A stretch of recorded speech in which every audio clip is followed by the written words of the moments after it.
হাসি মুখে সবাই ভাবে আমি ভালো আছি, কিন্তু ভেতরের কষ্টগুলো প্রতিদিন নিঃশব্দে কাঁদে। কেউ বোঝে না চুপ করে থাকা মানুষটা আসলে কতটা ভাঙা ভেতরে।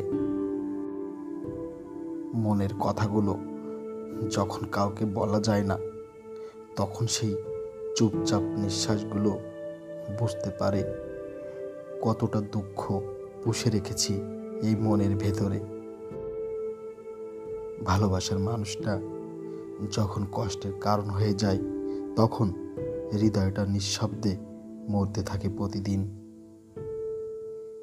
যে মানুষটা সবসময় হাসে, তার চোখের পেছনে জমে থাকে হাজারটা না বলা দুঃখ। বন্ধুরা, জীবন কখনোই পুরোপুরি মসৃণ নয়। প্রতিটি মানুষের হৃদয়ে জমে থাকে অপূর্ণতা, ভাঙা স্বপ্ন আর না বলা অনেক গল্প। কিন্তু সবাই কি সেই কষ্ট প্রকাশ করে?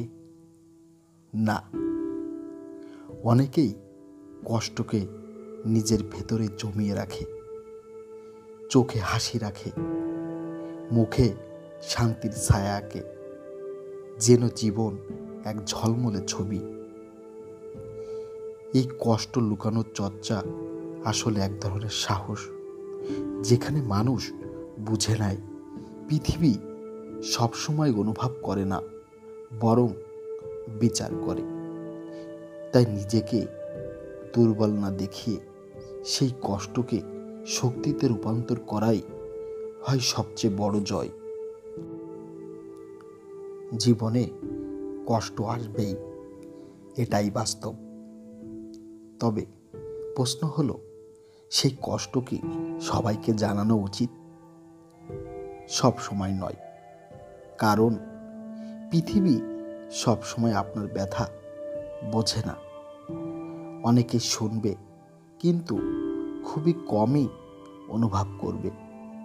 তাই সব সময় কষ্ট প্রকাশ করলে আপনি হালকা হলেও অনেক সময় আপনার মূল্যায়ন কমে যায়। মানুষ দুর্বলতা খুঁজে নেয়, তাই কখনো নিজের কষ্টকে লুকিয়ে রাখাটাই সবচেয়ে বুদ্ধিমানের কাজ। তবে লুকানো মানে তা অবহেলা নয়, বরং নিজের ভেতরে সেই কষ্টকে রূপান্তর করা একটি শক্তি, এক ধরনের উপলব্ধি, যা আপনাকে আরও পরিণত করে। জীবনকে সুন্দর করে গড়তে হলে আমাদের শিখতে হয় কিভাবে ভেতরের অন্ধকারকে আলোয় রূপ দিতে হয়। যেদিন আপনি আপনার কষ্টকে বোঝাতে না গিয়ে নিজে বুঝতে শিখবেন, সেদিনই জীবন আরও সুন্দর করে গড়ে তুলতে পারবেন। কারণ সত্যিকারের সৌন্দর্য জন্ম নেয় গভীর অনুভব আর নীরব সহনশীলতার ভেতর থেকে। আসলে এই পৃথিবীতে কষ্ট দেখিয়ে কোনো লাভ নেই। মানুষের অধিকাংশই কৌতূহলী দর্শক, তাই কষ্টকে ভেতরে পুড়তে দিন, বাইরে হেসে যান, আবেগকে শৃঙ্খল দিন, মুখে পড়ুন নির্লিপ্ততার মুখোশ। কথায় কথায় দুঃখ শেয়ার করলে মানুষ ক্লান্ত হয়ে যায়। তারা আপনাকে বোঝার জন্য থামে না, বরং এড়িয়ে চলে।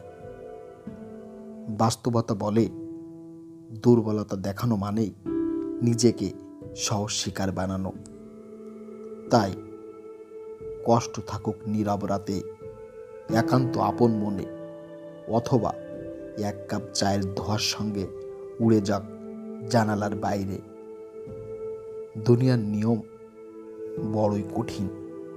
এখানে যারা সব কিছু গিলে ফেলে তারাই বাঁচে। হৃদয়ের গভীরে জমা অশ্রু একদিন গায়ে জল হয়ে আসে না, বরং হয়ে ওঠে সৃষ্টি, সহমর্মিতা আর সংবেদনশীলতার উৎস। তখন মানুষ অন্যের কষ্টকেও গভীরভাবে উপলব্ধি করতে শেখে। আর এই উপলব্ধি জীবনকে করে তোলে আরও সুন্দর, আরও মানবিক। নিজের মনের কষ্টকে লুকিয়ে রাখাটা পালানোর পথ নয়, বরং আত্মনির্মাণের এক নীরব সাধনা।